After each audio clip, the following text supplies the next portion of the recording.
Yeah, thank you. Thank you. When I was in college, I signed up for a course in creative writing. And it reminded me of the time that I tried funk aerobics, because it was not as fun and easy as it looked, and I wasn't as good at it as I thought that I was going to be. So here I am in this creative writing course, and I muddled through it all semester, and it comes down to our final exam, which in this class is a paper. So we have to write a 10-page fiction piece, a short story, 10 pages, and that's our final exam, so it's a big chunk of our grade. But I'm having trouble coming up with ideas, and finally, the night before the paper's due, at about 7 o'clock, I'm like, you know what, I've got to think of an idea. But I'm out. I have no topics at all. So I call my brother, who is a writer, and I tell him my predicament. I'm like, just give me an idea for this story. I can't think of anything. And he says, well, just write something about, some guy who falls off a ship and all these crazy things happen to him. I'm like, all right. So, that idea is better than no idea and failing the course. So I go with it. So I get out my word processor / typewriter, and I start writing, and my character's name is like Frank Stankleton or something, and he's on a cruise, and he falls overboard because he leans too far, and then he gets picked up by a tugboat, and he falls in love with the tugboat operator's daughter, and then she gets mad and she pushes him overboard again, and then he gets carried ashore by a dolphin, and then the dolphin gets him a job renting wave runners on the beach, but then he accidentally gets attached to one of those, and he gets dragged out to sea, and he meets a mermaid, and then she gets mad at him, and then the cruise ship comes by again that he originated on, and he gets pulled back onto the cruise ship. And then, like any great work of literature, it ends with him waking up in bed and realizing that this was all a dream.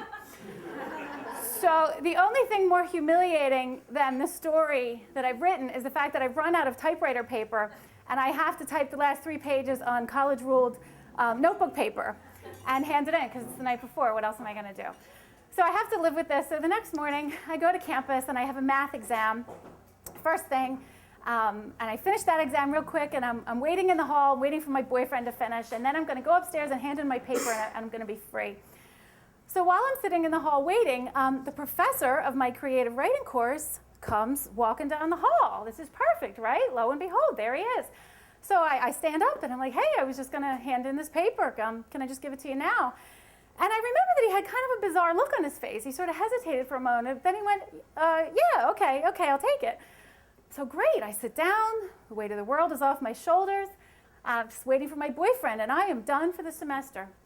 And I sit down and I watch my professor walk down the hall and go into the men's room. And so I sit there and I'm waiting for my boyfriend, and I'm waiting, and I'm not on my cell phone because they're not invented yet.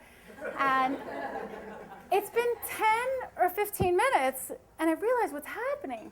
My professor is reading my paper in the bathroom.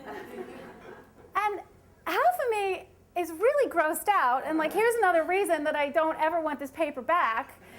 And half of me, it just thinks this is so fitting, because he's in there reading the biggest piece of crap ever. So I wait and I wait and I wait, and then finally I see the door open and he comes out of the men's room. But now I'm embarrassed because he's going to know that I know that he was reading my paper in the bathroom. So I start rummaging through my backpack, and I'm not looking up, I'm rummaging so that I don't make eye contact with him, because this is very awkward. So I look up to see him pass, and I look up and I catch him just enough to see that he's come out of the bathroom and he doesn't have my paper with him.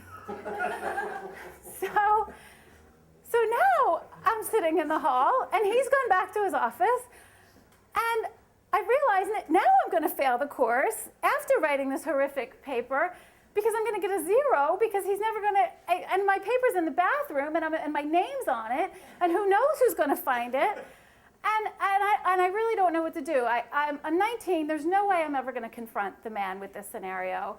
I'm going to probably end up taking the F. And I'm more terrified than anything that someone that I know is going to get hold of this paper with my name on it, because it's so embarrassing. So I decide that my best option is to get my boyfriend to come out of the exam and go in and get the paper, and then I'm going to hand it in again as if I've never handed it in the first time.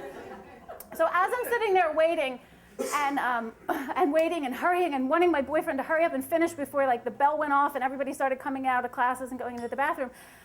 My professor comes walking down the hall again and doesn't make eye contact, but he walks into the bathroom and he gets my paper and he walks back to his office and I got an A. So thank you.